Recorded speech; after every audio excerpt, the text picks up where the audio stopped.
Greetings all. It's time for getting into something special.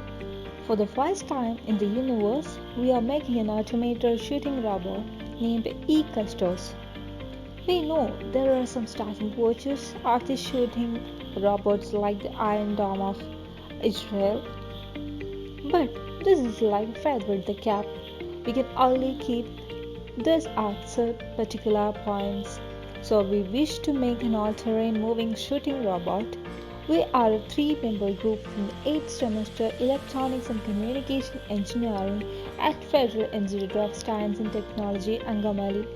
The inspiration behind this idea was extreme living conditions of our Indian soldiers at different land borders of India, that is, the Himalayan borders with Pakistan and China, at Jammu, Ladakh, to the Sikkim region in eastern part of India. Continuous terror attacks at Pak occupied Kashmir and natural calamities like Siachen glacier avalanches and heavy snowfall makes our soldiers' life in danger. They are the protective shell of our country. Their life has the same value as ours. So this led us to try something new to solve these problems. This is basically our E-Custos means the electronic guard. This is the basic structure of the robot.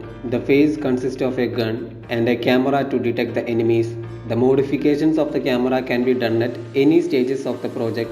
Here we use a Raspberry Pi camera for finding the enemies. The robot identifies the target and shoot with the dummy bullets. For the motion, there are 4 wheels and the motion can be controlled by the user using Arduino Car Android application. For the object detection, we use the YOLO V3 deep learning algorithm and we established a live video streaming using OpenCV. We have divided our projects mainly into two, the object detection part and the motion part. In the object detection part, there is a Raspberry Pi which can act as the brain of the robot. It will identify the enemies and trigger the motors to shoot the bullet. There is a Pi camera for the object detection and a pair of motors to deploy the bullet to the barrel, and in the motion part there is a Arduino Uno which controls the entire motion of the robot. The Bluetooth module present will establish a connection between the user and the robot.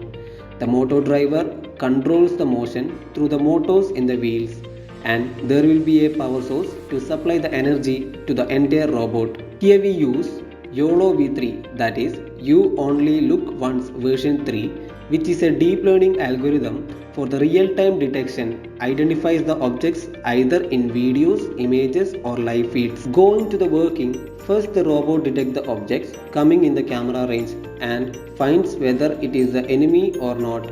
After that, if the result is positive, next it will initiate the shooting by deploying the bullet into the barrel with the help of two motors on the either side of it. The code running in the Raspberry Pi triggers the bullet into the barrel. Since the bullet enters the barrel between the two rotating motors, it receives a momentum and shoots the bullet with the high velocity. Here we use a YOLO V3 on a .NET framework. The main reason we use a YOLO V3 is that it is somewhat faster as compared to other algorithm because it have a simple architecture than most of the object detection algorithm. So what we have done so far is that we captured the image to create a dataset, create a folder object detection on our desktop. We download the .NET framework inside the object detection folder. Now we train the model by annotating the image using the LabelMG application as we mentioned before. So even though we had trained a large value of dataset, the image weight file generated doesn't have a average loss value less than 0.06. So we download the predetermined weight and the at Raspberry Pi terminal for real-time detection code. We add a path to the weight file and this code is added with the motor rotating code. Now we integrate both parts to obtain the rope which will meet our objective. So now I will demonstrate how this algorithm recognize an object from the image. So let's move on to that. So this is our terminal. So we change the directory to open object detection, then to the .NET. Now we execute this command Okay, here we can see that it is loading the architecture of the YOLO v3. At the end, you can see that the algorithm has detected a dog, horse and a human. Now let's watch the result and I will show it. Okay, here you can see the result. Thank you. That's all.